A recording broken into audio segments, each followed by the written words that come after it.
2022 não é somente o ano da Copa do Mundo, mas também o ano eleitoral, onde a população tem que escolher deputados, senadores, governadores e o presidente. Desde 2018, quando Jair Bolsonaro decidiu concorrer à presidência, o assunto política não parou mais de ser comentado. Outro motivo para esse aumento de interesse sobre a política foi a Operação Lava Jato, que tinha como objetivo apurar um esquema de lavagem de dinheiro. A operação foi liderada pelo juiz Sérgio Moro, mas ela só chegou no ápice de repercussão quando envolveu o ex-presidente Luiz Inácio. E nesse vídeo você vai ter uma noção de como será a disputa pela cadeira da presidência. Então, bora começar?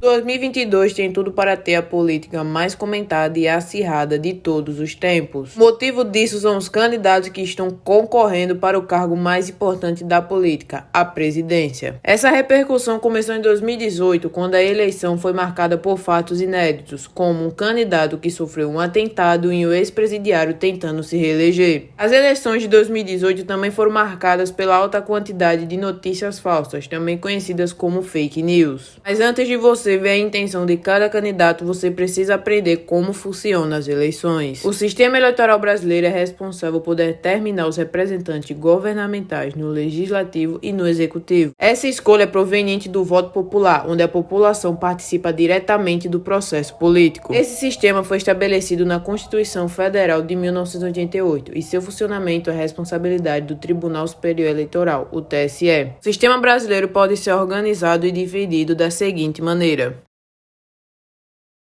sistema majoritário é utilizado para cargos de presidente, governador, senador e prefeito, onde o candidato que obter maior parte dos votos ganha. Ele pode ser simples ou relativo, onde é eleito aquele que obtiver o maior número de votos apurados. Ou absoluto, onde é eleito aquele que obtiver mais da metade dos votos, excluindo os votos brancos e nulos, podendo haver 2 turnos ou um único turno. O sistema proporcional é utilizado para os deputados federais, estaduais e vereadores. O eleitor pode votar tanto no candidato quanto no partido. Cada partido recebe um determinado número de vagas. A soma dos votos de todos os seus candidatos mais os votos na legenda é que serão ocupados pelos mais votados de cada partido. Para conhecer os vereadores que ganharam, deve-se antes saber quais foram os partidos políticos vitoriosos para depois observar quais são os mais votados, encontrando-se assim os eleitos, sendo atribuído o mandato ao partido e não ao político. O voto de legenda é dado ao partido somente nesse tipo de sistema. A Constituição de 1988 determina quem pode e deve votar para eleger seus representantes. As pessoas com 18 a 70 anos são obrigados a votar. Já os analfabetos ou pessoas com 16 e 17 anos podem votar, mas não são obrigados. Quem pretende concorrer aos cargos deve estar afiliado a um partido político 6 meses antes da data das eleições. Cada cargo a ser concorrido tem um valor correspondente para gastar na sua campanha. O presidente da República tem um teto de 70 milhões no primeiro turno e 35 milhões no segundo. Já os governadores têm um limite entre 2 milhões e 821 milhões. Para o senador, o limite de gasto está entre 2,5 milhões e 5,6 milhões. Deputado federal e estadual tem um limite de 1 milhão. Somente pessoas físicas poderão fazer doações eleitorais até o limite de 10% dos seus rendimentos brutos verificados no ano anterior à eleição. E essa arrecadação deve ocorrer por meio da chamada vaquinha eleitoral, que é viabilizada por empresas privadas que têm autorização da Justiça Eleitoral para realizar esse financiamento. É um fundo público destinado ao financiamento das campanhas eleitorais dos candidatos. Alimentado com o dinheiro do Tesouro Nacional, ele é distribuído aos partidos políticos para que esses possam financiar suas campanhas nas eleições. A liberação desse dinheiro acontece apenas em ano de eleição, e o valor distribuído é aprovado junto com a lei orçamentária que passa pelo Congresso. O dinheiro que eventualmente sobrar deve ser devolvido para o Tesouro. Não é permitido o uso desses recursos para outros fins que não seja para campanhas. É toda mensagem dos partidos ou candidatos dirigida a seus eleitores que tem finalidade de obter votos. A propaganda só é permitida após o dia 5 de julho do ano eleitoral. A violação resulta em multa no valor de 5 a 20 mil reais. Até a eleição são permitidos distribuição de material gráfico, caminhada, carreata, passeata ou carro de som. A propaganda eleitoral gratuita no rádio e na televisão teve seu período fixado em 35 dias. A urna é um aparelho utilizado para gravar os votos dos eleitores sem que haja sua identificação. Ao fim da votação, a máquina imprime o boletim da urna, um registro detalhado e impresso de todos os votos digitados. Os dados referentes à votação é salvo de maneira criptografada em um cartão de memória com assinatura digital e entregue em um envelope lacrado. Agora você vai saber de forma resumida um pouco de cada candidato à presidência. José Mário Emael, um advogado, empresário e político brasileiro, fundador e atual presidente do Democracia Cristã, UDC, foi um dos constituintes da Constituição de 1988. Após fundar o PSDC, Emael foi candidato à presidência da República por 5 vezes, em 1998, 2006, 2010, 2014 e 2018. No entanto, geralmente ele não tinha muito acesso de tempo de campanha para propagandas eleitorais na TV e no rádio. Como deputado, foi relacionado como um dos 12 mais influentes no Congresso, e na Assembleia ficou entre os 15 com mais números de propostas aprovadas. Em abril de 2017, delatores da construtora Odebrecht afirmaram que ele havia recebido 50 mil reais durante a campanha de 2010, mas ele nega todas essas acusações.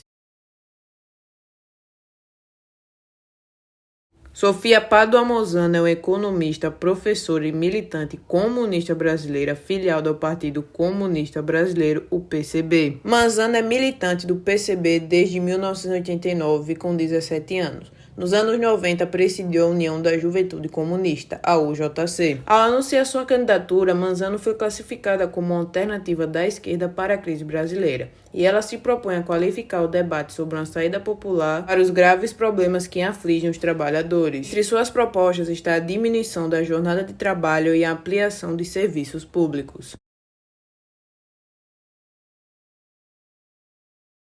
Vera Lúcia Pereira da Silva Salgado é uma política filiada ao Partido Socialista dos Trabalhadores Unificados, o PSTU. Foi candidata à presidência em 2018, obtendo 0,05% dos votos, além de ser uma das fundadoras do PSTU. Teve grande participação em sindicatos e chegou à diretoria da Central Unificada dos Trabalhadores, o CUT. Vera fez críticas severas ao PT, pois o foco da esquerda deveria ser os mais de 20 milhões de desempregados, os mais de 16 milhões de pessoas que passam fome diariamente. Ela afirma que, se for eleita, vai estatizar a maioria das empresas e passar o comando delas para os trabalhadores.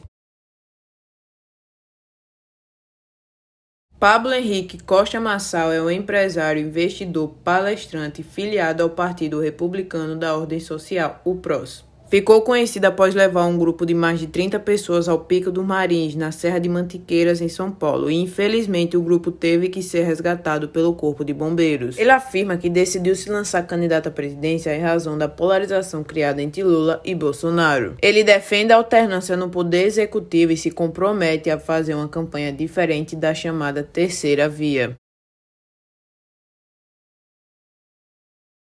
Leonardo Péricles é um candidato de um dos partidos mais jovens do país, o Unidade Popular, fundado em 2019. Ele disse se inspirar em figuras como o presidente chileno Gabriel Boric, eleito em março com apoio de partidos de esquerda. Defende a revogação da reforma trabalhista e previdenciária, além do fim de teto de gasto e de programa de privatização. Em 2020, concorreu a vice-prefeito da capital mineira, Belo Horizonte. André Luiz Garpar Janones é um advogado e político filiado ao Avante. Atualmente é deputado federal por Minas Gerais desde 2019. Ganhou nome ao se autoproclamar um dos principais líderes da greve dos caminhoneiros em 2018 e acabou sendo eleito deputado federal. Recebeu destaque durante a votação do auxílio emergencial, onde sua live chegou a ser uma das mais comentadas no mundo, com 3,3 milhões de visualizações. Após dizer nas suas redes sociais que a Câmara de Deputados aliados têm bandidos, corruptos e ladrões, ele teve um processo de cassação no Conselho de Ética. Luiz Felipe Dávila é um publisher, cientista político, filântropo e fundador do Centro de Liderança Pública, o CLP. É fundador do Virtor News, plataforma digital de jornalismo de dados voltada para análise sobre política e economia. É autor de livros de história e de política. Entre as suas obras destacam-se O Crepúsculo de uma Era. Defende bandeiras liberais como a maior presença da iniciativa privada na economia e as parcerias públicos-privadas em setores como educação, saúde e segurança pública. Luciano Caldas Bivar é um político empresário brasileiro e o atual presidente nacional do partido político União Brasil. Atualmente é deputado federal por Pernambuco. Foi eleito deputado federal por Pernambuco em 1998 pelo PCL, partido que presidiu entre 1998 e 2018. O candidato julga ser a melhor opção para a justiça fiscal e tributária no Brasil. Luciano defendeu os pequenos na reforma política. Em 2013, ele admitiu que subornou um membro da Confederação Brasileira de Futebol para que o volante do esporte fosse convocado para o jogo. Simone Nassar Thabet é uma advogada, professora, escritora e política filiada ao Movimento Democrático Brasileiro, o MDB. Ocupa o cargo de senadora da República pelo estado de Mato Grosso do Sul. Thabet é a candidata chamada Terceira Via no âmbito de negociações do MDB, PSDB e Cidadania. Ela diz estar comprometida com as pautas liberais e lembrou que votou favorável à reforma trabalhista da Previdência e o teto de gastos. Ela aposta no voto feminino para subir nas pesquisas, além de defender também pautas ambientais.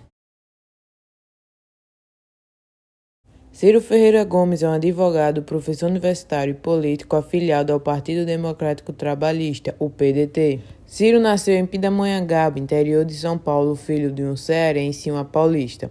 Começou sua primeira eleição em 1982 para deputado estadual, sendo mais bem votado na cidade. Além de deputado estadual, ele foi prefeito de Fortaleza, governador do Ceará, ministro da Fazenda, ministro da Integração Nacional, deputado federal, secretário da Saúde do Ceará e agora candidato à presidência. Após um levantamento do jornal O Povo, Ciro responde por pelo menos 80 processos por danos morais. Ciro critica as propostas de privatização da Petrobras e defende o fim da atual política de preços da estatal. Defendeu também o fim do teto de gasto, e esta é a quarta vez que Ciro tenta a presidência da República.